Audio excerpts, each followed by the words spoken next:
com imagens do Roberto Aguiar, da Ágape Vídeo. Está começando mais um programa.net aqui no Box 21, Vida de Bar dos dois lados do balcão. Onde é que é, o Bob Aguiar? Aqui, ó, Carlos von Kozeres, número 304. Daniel Killing, desvendei o mistério dos pastéis. Conhece a história do mistério dos pastéis? O mistério dos pastéis, essa é novidade para mim. Eu fui consultar a Baixinha sobre o mistério dos pastéis.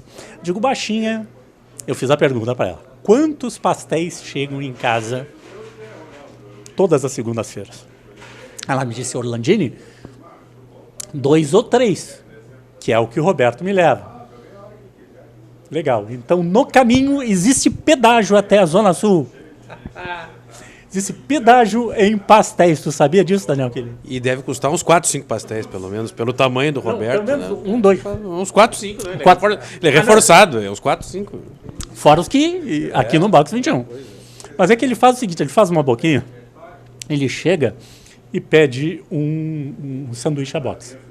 Aquele pequenininho. Bom, muito bom. Aquele básico. Aquele... Tamanho de uma pizza aqui. Né? Sim. Dá mais uns 2, 3 pastéis. É. Daí faz uma boquinha, coisa e tal. Com uns 2 litros de refri junto. Isso aí. Zero. É zero. Os refis são zero. Se eu vou fazer um depoimento, 0 calorias. Daí, ele depois janta comigo. Janta. Mas também só uma boquinha de leve. Só um filé parmegiano. Um filezinho básico. Depois disso, ele pede ali pro Selmo, 4 pastéis. Ou 5.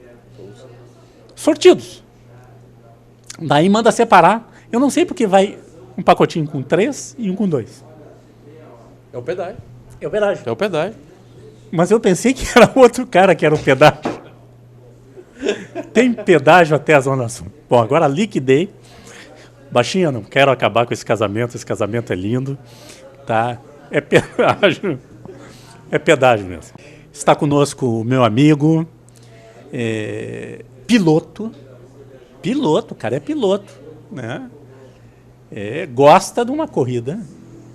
Meu parceiro Stock Car, né? Isso aí. Pé no fundo. Pé no fundo, na pista. Na pista, só na pista. Só na pista. Não, esse negócio de... Não tenho nenhuma multa na minha carteira por excesso de velocidade. Tu leva um laranja contigo? Vai o Roberto contigo? Não? Não. Não sou eu que dirijo. Não é ele que dirige. Mas o Daniel Killing é presidente da juventude do PMDB no Rio Grande do Sul. Presidente estadual. Milita desde muito jovem do PMDB.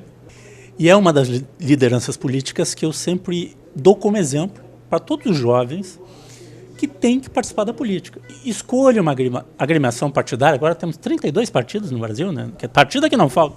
E mais 10 de informação. Mais 10, e tem mais da Marina que deve estar vindo aí. O da Marina deve estar conseguindo aprovação em seguida, tem mais outro que deve estar conseguindo. Devemos disputar a eleição com 34. 34 partidos. Bom, partido que não falta, gente. Gente, o que precisa é de novos políticos, novas lideranças. E os jovens, se reclamam que as coisas estão ruins, participe, entra no jogo. Porque democracia é isso, gente. Democracia tem uma regra. Eleições livres e abertas e tem que participar disso aí. Se não querem democracia, daí partam para outra história, né? Com certeza. E a democracia, quando a gente fala em participação, ela é a participação de todos. Quando a gente viu toda essa movimentação que aconteceu, né, Orlandini? O povo cobrando participação, o povo decide os rumos do seu país. Basta mudar quem elege. E não esquecer em quem votou, né? E não esquecer em quem votou. Quem é ficha limpa, ficha suja, que não precisa a justiça condenar, gente. É só olhar, né? É só olhar, estudar um pouquinho. Esses dias eu estava num debate, Orlandini, eu fiz uma pergunta para o pessoal que estava participando, eu disse assim, vocês sabem quantos candidatos que fizeram 500 votos na eleição de vereador que precisava 4 mil para se eleger, eram bons candidatos?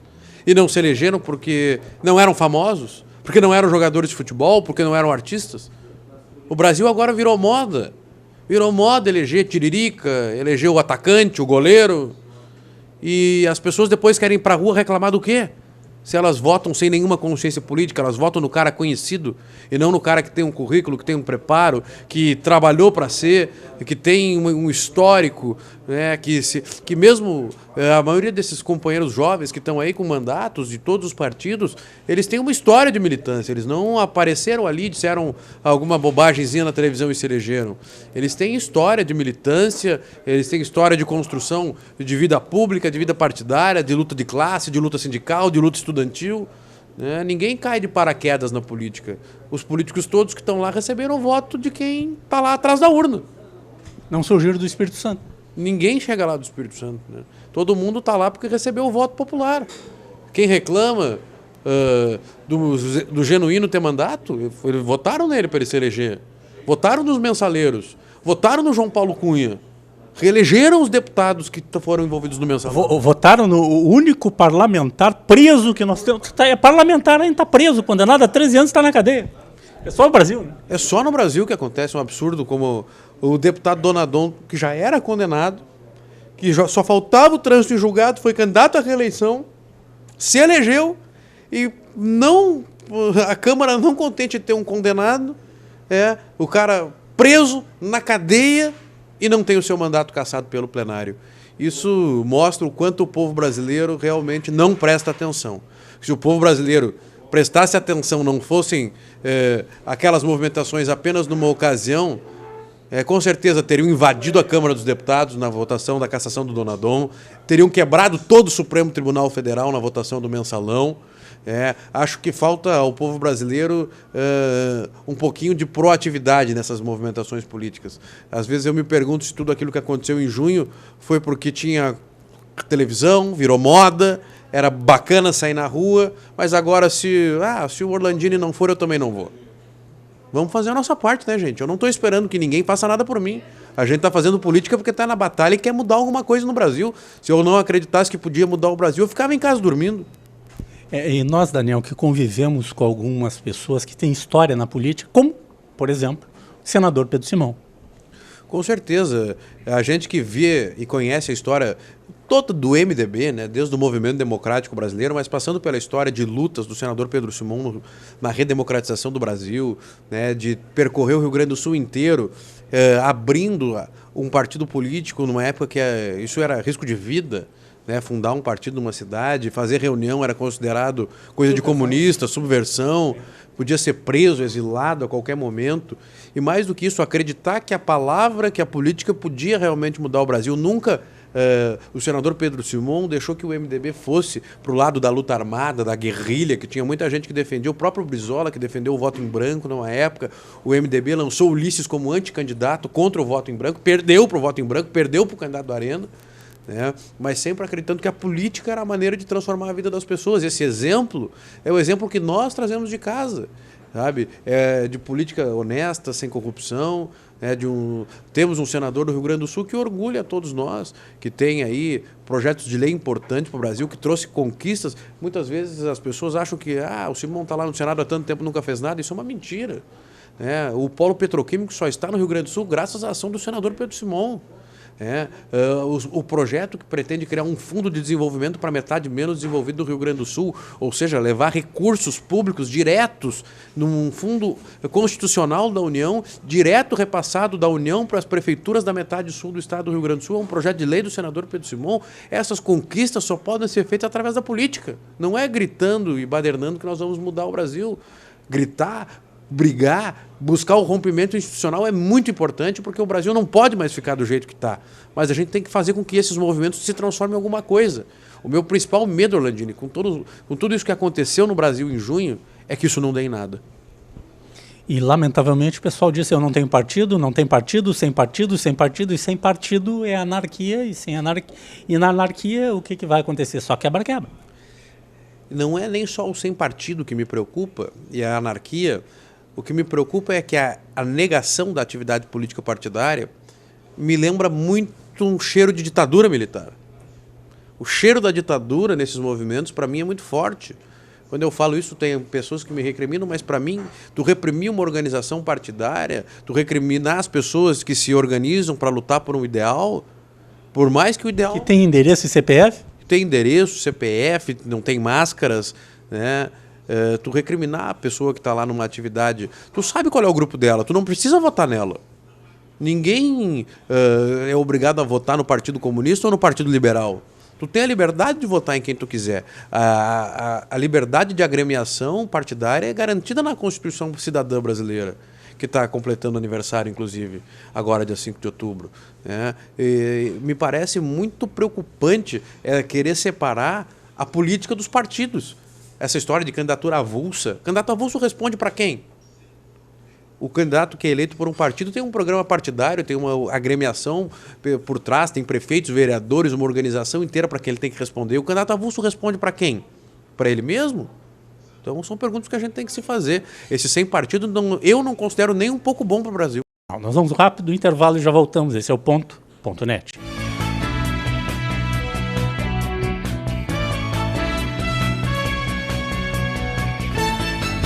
O AlertMed é um porta-comprimidos eletrônico no qual a pessoa programa os horários da sua medicação e ele desperta, disponibilizando os remédios corretos nas doses e horários prescritos. Agora vamos mostrar como o aparelho funciona.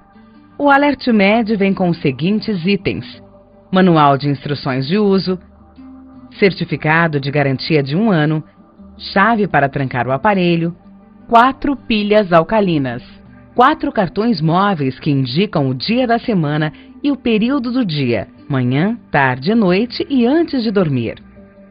O AlertMed possui 28 compartimentos. O disco interno é removível e gira no sentido horário quando o alarme desperta.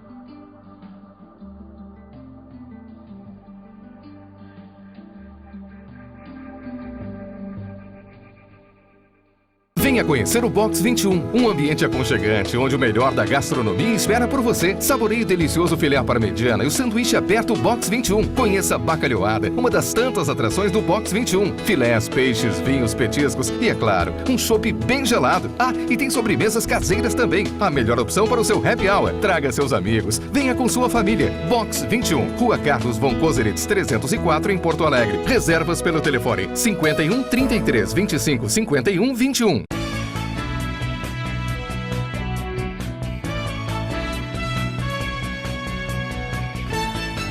Estamos de volta aqui no Box 21 com esse bate-papo bem descontraído com meu amigo Daniel Killing, que é presidente da Juventude do PMDB e piloto. Eu acho que isso é mais importante, né? É mais rápido. Mais rápido, né? Mais rápido. Ficar falando nisso aí, tia. Há 2 anos atrás, 3 anos atrás, eu escrevi um belo artigo para o site Orlandini. Felipe Massa, o cara que promete, coisa e tal. Arrependimento mata, não? O que mata é a mola na cabeça dele. Depois da mola deu, né? Não conseguiu mais pilotar. Infelizmente... Foi a mola.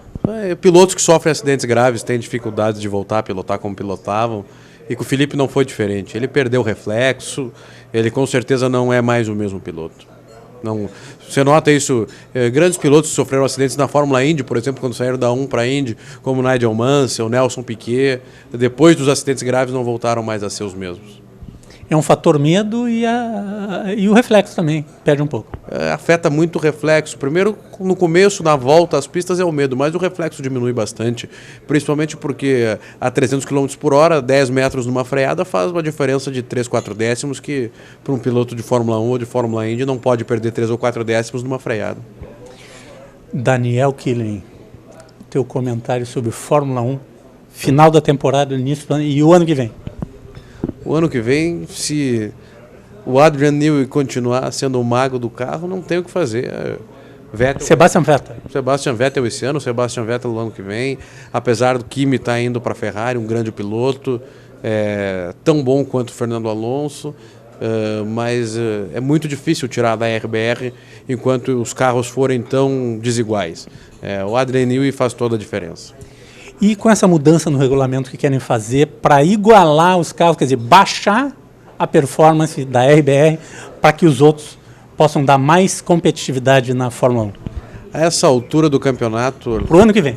essa altura do campeonato mudar, só se mudasse como faz a Indy, que padroniza muita coisa, né? Fazer chassi padrão para todo mundo, tudo igual para todo mundo, mesmo tamanho de asa, mesmo tamanho disso, mesmo tamanho daquilo, seria a única. Enquanto puder ter um projeto aerodinâmico feito pelo engenheiro, não adianta. O Newey é muito melhor que os outros e ele, por onde passou ao longo dos últimos 10 campeonatos, tem mostrado isso.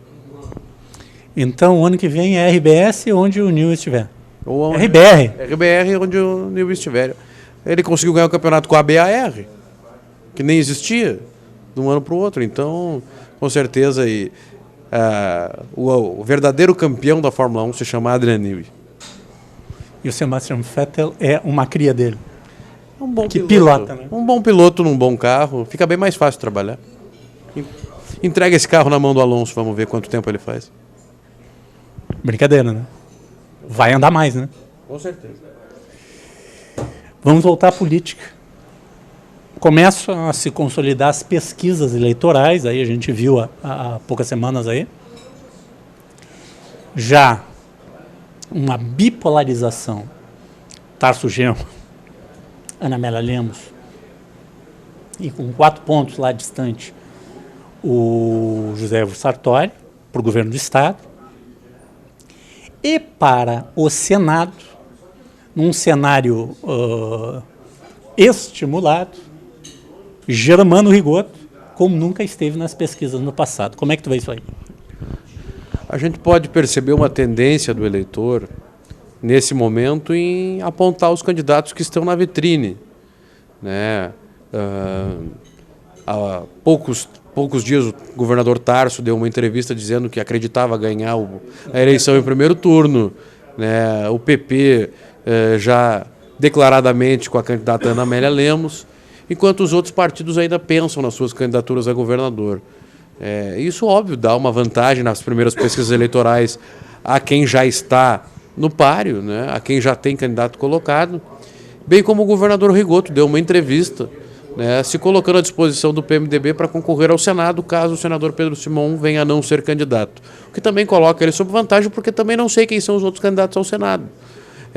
Para mim é muito mais um momento onde as pessoas estão avaliando aqueles que já se colocaram à disposição, que já se colocaram na disputa, do que efetivamente números reais de intenção de voto, porque eu não tenho dúvida que um candidato como o Sartori, que sai de uma cidade com 500 mil de habitantes, com 96% de aprovação da sua gestão, a melhor gestão fiscal do estado do Rio Grande do Sul, o prêmio que ganhou da Firjan, comprovado, a Prefeitura de Caxias, a melhor prefeitura do estado, não tem só 4% em pesquisa nenhuma real de intenção de voto, a partir do momento que ele disser que é candidato a governador. Ele ainda não disse isso, o PMDB ainda matura a sua candidatura a governador, costura isso, mas, claro, com uma tendência muito forte que seja ele o candidato. E se ele, sem dizer que já tem 4%, imagina quando disser que é candidato. E esse cenário que está aparecendo para presidente da República. A Marina estava na frente, agora mudou assim vertiginosamente a posição, a Dilma na frente. E as protagonistas da eleição, se a eleição fosse hoje, seriam Dilma Rousseff e Marina Silva. E ainda tem o PSDB fora da jogada. Exatamente, o candidato PSDB patinando, e ainda o governador Eduardo Campos eu vejo com uma boa possibilidade de crescimento da eleição. Mas o candidato PSDB, o governador Aécio, o senador Aécio, não sei se tem espaço para crescer, até pela briga interna do próprio PSDB, que tem se mostrado um partido extremamente desunido e querendo até lançar o coitado do Rubinho Barrichello, José Serra, né, para candidato a... Não, faça favor, sacanagem com o Rubinho Barrichello. Com o Rubinho, exatamente. Mas é que o Serra se acostumou a chegar em segundo em eleição, né? Ele gostou disso. Virou o esporte preferido do José Serra, é chegar em segundo em eleição. Né? É segundo para governador, é segundo para presidente, é segundo para prefeito. Ele gostou de ser o segundo lugar. Então o PSDB de São Paulo está de brincadeira com o PSDB do resto do Brasil, querendo apostar num nome fracassado já nos testes, porque passou nas últimas eleições, foram 2 ou 3 que ele tomou uma surra e não pode ser um candidato a presidente da República. Enquanto isso, a presidente Dilma tem agido tentando responder aos anseios da população brasileira, das ruas aí, e as pesquisas internas do governo apontam uma aprovação a muitas atitudes da presidente como o programa Mais Médicos. Embora eu discorde de muita coisa pontual do programa Mais Médicos, como trazer médicos do estrangeiro e não utilizar os nossos estudantes de medicina, efetivamente mostra que o interior vai começar a ser atendido e as pessoas estão nessa expectativa. Por isso apostam numa intenção de voto lá no interior, né, na presidente Dilma, revertendo um pouco a situação da Marina, que não tem nenhum partido definido. Não sabemos se a rede vai conseguir o seu registro, se não vai, tá essa coisa do vai, não vai, a assinatura vale, não vale, ninguém sabe. Talvez ela tenha que se filiar a outro partido para ser candidata a presidente da República. E esse cenário de insegurança com certeza prejudicou ela na pesquisa. E tem outra questão, né? Que governo vai ser o de Marina Silva, né? Que composição vai ser feita? Nós vivemos num regime presidencialista, mas que é parlamentarista. Sem o parlamento, ninguém governa. O Brasil ele conseguiu criar essa coisa, esse sistema que é um híbrido, exatamente, entre o parlamentarismo e o presidencialismo, que o parlamento foi feito, a Constituição toda foi feita, e o funcionamento do parlamento para ser um regime parlamentarista, e nós temos um presidente com poderes imperiais. Então, uma coisa que consegue misturar tudo, mistura monarquia, parlamentarismo, presidencialismo, tudo num sistema só. E um governo, o PT, quando elegeu o Lula, na sua reeleição, que foi a maior votação histórica do PT, não fez a maior bancada na Câmara. Como é que tu dá a vitória para um presidente da República de 513 e dá 80 e poucos deputados para ele? Isso é que exige que o presidente tenha muita habilidade política na composição. Um país com 32, 34, 35 partidos políticos, desses aí, 20 e tantos com bancada no Congresso Nacional. É muito preocupante como a Marina governaria num país assim, né? Como a rede se estabeleceria num regime de governo que não acabasse como acabou o PRP do Collor. O Collor teve esse problema. O Collor, a corrupção, a Elba, não sei o que, foi uma desculpa para derrubar o Collor. Mas o Congresso derrubou o Collor porque o Collor não sabia negociar com a maioria parlamentar que estava lá estabelecida. Se ele tivesse feito um diálogo com o Congresso, com certeza não teria caído. E ele não soube fazer isso. E Marina, vai saber?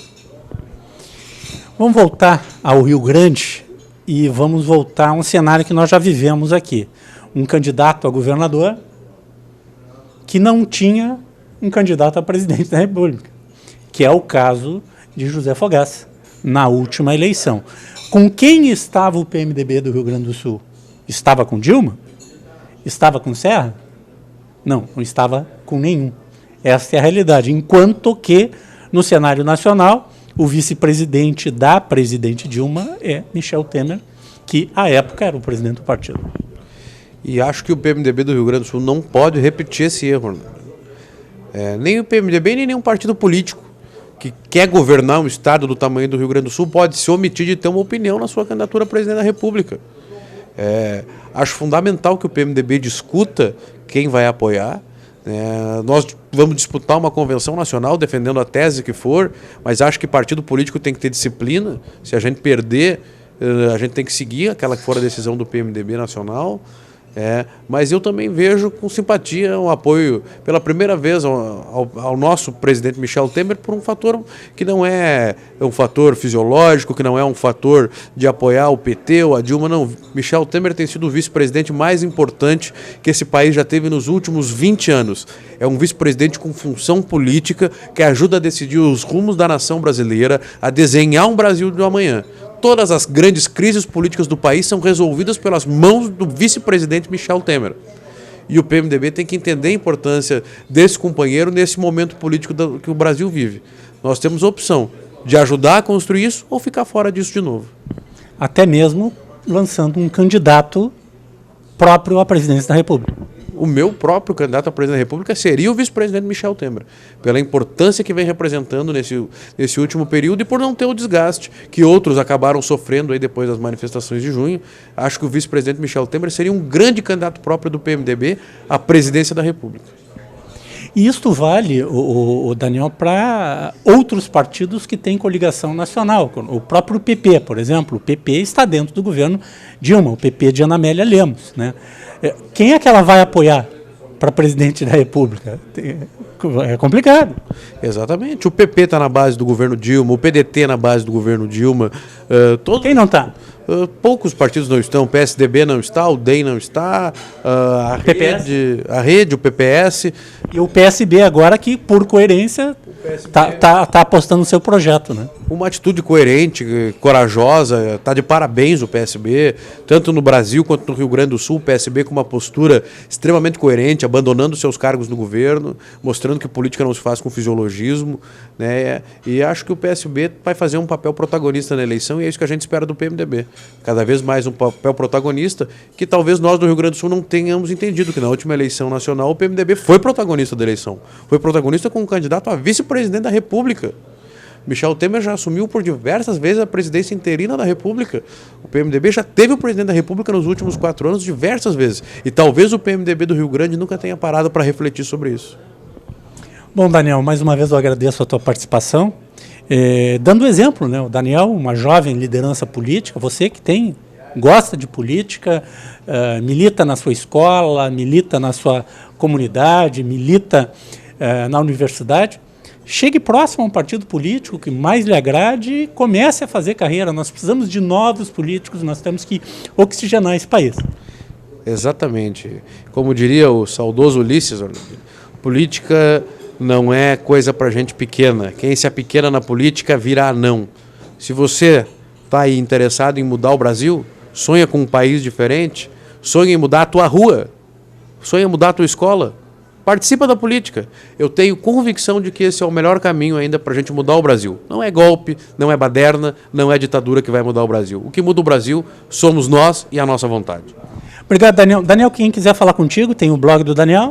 Tem lá o www.danielkilling15.blogspot.com ou o blog da juventude, que é www.jpmdbrs.blogspot.com. Obrigado, Daniel. Esse é o Ponto.net.